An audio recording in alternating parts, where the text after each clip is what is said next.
Tonight we're continuing to follow some new developments in a Central Kentucky daycare investigation. This afternoon, Richmond police made 2 more arrests in that case. Trinity Huff is in jail and charged with criminal child abuse and obstructing an investigation.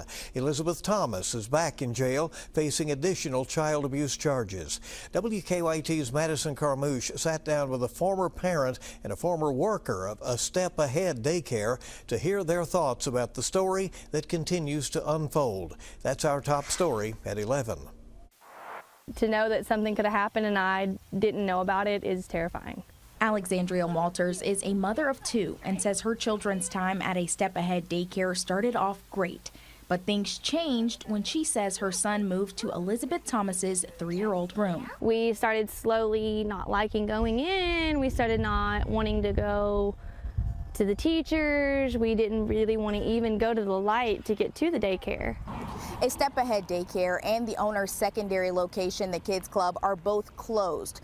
But the investigation is ongoing, with more arrests being made, having parents and former workers alike reflecting on their experience. Like I said, no child should go through anything like that. So I was actually happy that both of the daycares were completely shut down.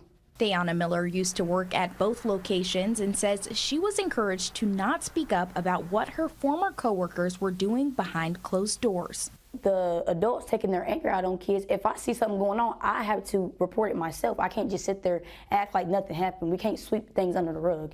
Walters says her child would come home with bruises, scratches, and she even saw her son wandering around outside of the daycare. But she says she only ever got vague explanations. And when all of these were brought to my attention, I wanted to see the videotapes. Like, I just wanted to see, like, hey, what can I do to help? Miller says while there were plenty of cameras, she was never allowed to share footage with parents. In Richmond, Madison Carmouche, WKYT.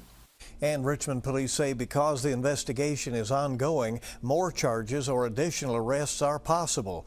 These 3 people, including the 2 owners, Jessica Houck and Theo Hersey, along with her daughter Brooklyn Houck, all face charges of child abuse, failure to report abuse, and knowingly obstructing an investigation.